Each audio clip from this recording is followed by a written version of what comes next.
Hello, true duelists. YGO Strats here. This week's episode is taking place in Hell because Hell is hot, and that is what is thematic for this one. Welcome to Why Not Play, a series where I talk about why I play and why maybe you should play various decks. This week I'm talking about Volcanic. Hell yeah, brother, insert a pain joke here. Not a pain 96 joke, mind you. I mean pain as in the feeling you get when you try and play this deck at any sort of competitive level in any year after 2015.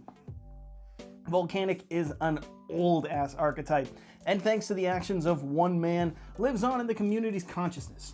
It was also the first archetype to catch my eye back in 2009. I walked into a game shop and bought one pack of Force of the Breaker because I thought the cover card looked cool, and that is a fact. In my pack, I pulled one Volcanic Hammerer, who looked so damn cool to me. And when I went to my first ever shop to buy a box, I grabbed myself a box of Force of the Breaker, because I wanted to play the deck. And for a time I did, to less success than the Blaze of Destruction deck got me, which was just the Fire Burn structure deck, released in like 2007. Turns out you should never play Volcanic Blaster. Or, you know, like half the archetype, actually. It does have a unique gimmick. The Blaze Accelerator spells can discard Pyros with 500 or less attack for the original one, or any Pyro for Tri-Blaze Accelerator, and they destroy a monster. And Tri-Blaze Accelerator will also burn for 500 damage. Neat. If you do this, you can't attack for the turn, which is a pretty big exchange for destroying literally one monster, but I suppose that's just GX card design. The archetype is very small, with a grand total of 15 cards to its name, of which 4 of them are actually playable. You can see what we're going for. You can't attack when you use the Blaze Accelerator card effects, so Slicer can burn for 500 damage, and Hammerer can burn for 200 times the number of Volcanics in your grave. Blaster is the single worst floater or recruiter or Stratos or whatever the hell it's trying to be, because instead of summoning the monster or adding it to the hand or anything like that, you just put it on top of the deck, ensuring that it's your next draw. It actually raises my heart rate just thinking about how bad this fucking card is. Counter, on the other hand, isn't terrible, and its effect also isn't optional either. The first time you take battle damage and it's in the grave, it activates as a mandatory effect. They also have like one of the earliest versions of Kaijus in Volcanic Queen, who is tribute summoned to the opponent's field, but takes your normal summon for the turn. It also lets them burn you a bit, but that's pretty negligible if you're Kaijuing their monster most of the time. And they have a vanilla. Volcanic Rat exists for some reason. Recharge, the only named Volcanic piece of spell and trap support, is a worse Pot of Avarice for the deck, and Wildfire is a quick play Dark Hole that needs you to destroy a Blaze Accelerator card to use. It's not terrible for its time. It costs 500 life points to use, blows up the field, and makes you unable to attack the turn you use it, but it does give you a token. So, Dark Hole plus token, that's worth playing Volcanics for, right? Yeah, these and the previously mentioned 2 Blaze Accelerator cards, both regular and Tri-Blaze Accelerator, make up the majority of the deck and also what is unplayable for the deck. It's also worth mentioning that you cannot activate Tri-Blaze Accelerator if you don't already have a face-up regular one on the field to send to the graveyard to activate it. So it's really dead if you can't get to the original. And also, I guess there's Volcanic Doomfire, the card that first got me interested in the deck. It can only be summoned by sending a face-up Tri-Blaze Accelerator from your field to the graveyard, but it is a 3000 attack beat stick, which is sometimes important, and the opponent does have to attack it. Plus, if it destroys a monster by battle, it blows up the opponent's entire board and then burns 500 damage for each monster destroyed by that effect, which is neat, but too hard to summon and not what the deck needs. My build does play one of this card because I love it and it's very dear to my heart, but I'm sorry, Doomfire. You're not that guy, pal. But Scattershot is that guy. Isn't that right? Absolutely. Damn sure is. Yeah, it's time to get to the good cards and the reason you should be playing this deck. Volcanic Scattershot. is a valid discard for each and every Blaze Accelerator card the deck has to offer, and when sent to the grave by the effect of a Blaze Accelerator, will send 2 other copies of itself from the deck or hand to the graveyard and destroy all monsters on your opponent's field. And just for added icing on the cake, all Scattershots will burn for 500 each. 1500 damage and a Regeki. That's pretty damn good, even today. This is the #1 appeal for the deck, and for good reason. It's the one and only good and unique play that the deck has. There is also Volcanic Shell, who is easy discard fodder for any Blaze Accelerator, and in grave can pay 500 life points to search another copy of it for recursion and to be able to keep using your Blaze Accelerators. The last good Volcanic monster is Volcanic Rocket, who is one of the best Stratos effects for any deck, which is funny when compared to this travesty.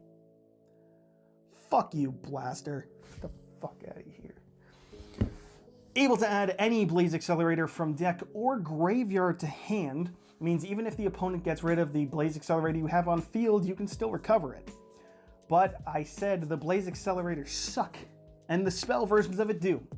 Because in one of the very few instances of this being the case in all of Yu-Gi-Oh!, the trap version is better. Try Blaze Accelerator. The only piece of direct support the archetype has ever received after Forces of the Breaker is so damn good, it enabled Volcanic to go 10-0 at a Swiss at a YCS, and even got a single card discussion from me back in 2015, but I haven't watched that in years, and honestly I don't know if you should either. Able to discard a Volcanic monster to draw a card, it paired perfectly with both Shell and Scattershot, enabling Volcanic to draw more powerful traps, and that Scattershot, Regeki, and Burn became doable on the opponent's turn in response to any of their effects, which is insanely strong. To this day, it's a valid reason to play the deck. And to make it even better, it has the effect to banish itself from grave and send any Volcanic card from deck to the graveyard, meaning even if it's popped on the end phase that you set it, you can still banish it during the opponent's turn to get that same Regeki effect. It is not an exaggeration to say that this card is what made the deck, and proves that with competent support, it could be a solid deck. Because those 3 Volcanic monsters and this trap are 4 of the 5 cards at the core of every single Volcanic deck out there. The 5th would be Royal Firestorm Guards. Because all good decks can repeat their plays turn after turn, Volcanic needs a way to be able to recycle those spent Scattershots. Pot of Avarice would be a good way to do this, but an even better way is to include a Pot of Avarice on legs specifically for Pyro monsters, which is exactly what this card is. When summoned, it shuffles 4 Pyros into the deck and then draws 2 cards. That, coupled with the reload draws, makes this deck thin itself out into all sorts of crazy good generic cards. And that is the honest-to-God core of the deck. These 5, probably at 3 each, maybe only 2 Firestorm Guards, and that's it. So what else do you play? Traps. An ungodly amount of traps. That or whatever I played in this video here, second one I'm shouting out for myself. Hell yeah, gotta push those vids, baby. But that deck is also a sin, so do not play that ever in any capacity unless you are on the highway to hell. And yeah, traps are what most Volcanic decks do. Any good trap to stop the opponent from playing while you stall to draw into some number of these 5 staple cards I've mentioned. Solemn traps, Ice Dragon's Prison, Crackdown, any good Paleo, Floodgates, and the hatred of the Yu-Gi-Oh! Anonymous Submissions Twitter account combined. And, you know, may you find the actual deck core mixed in amongst all these cards. There are some other ways to play them, inspired by the Paleo tech of grass formats. Some people play Paleo Volcanic for their bit of synergy. Being able to use the Paleo trap that Foolish is a trap card to send reload to the grave and then Regeki the opponent on their turn is the literal only direct synergy they have, but it's a pretty good piece of synergy, I guess. I've also seen variants that just tech in a barrier statue and then try and protect it, or an artifact package, and most recently, as of this video, Lord of the Heavenly Prison can serve as a big beat stick and a way to get whatever specific trap card you need. And that's about it for the deck. It's all flavors of traps and the same play. Vulnerable to back row blowout cards like Lightning Storm or Feather Duster. If you want a control stun deck that's super easy to play, this could be the deck for you. If you like Floodgates, plenty of them work with this deck, And if you hate them, you can just play a bunch of more disruptive trade cards, so to say. Things like Imperms or Ice Dragon's Prison and the like. I haven't played this deck against Destroyer Phoenix Forcer, mind you, which is a card that exists, and I'm pretty sure that card will single-handedly ruin this deck. So just keep that in mind. But if you don't care about any of that nonsense, resolving Scattershot on the opponent's turn is super satisfying. And if you can burn them to death with it, it's pretty damn funny. I, as well as plenty of others, Pain, really want some support, ideally sometime soon, either directly for the archetype or just in terms of good generic Pyro support. And surely we'll end up getting something for it. When I do, I imagine the Yu-Gi-Oh! Community will react much like the internet did when Leonardo DiCaprio finally won an Oscar. Incredibly annoying for all of about a day, and then the subject is swiftly forgotten and moved on from.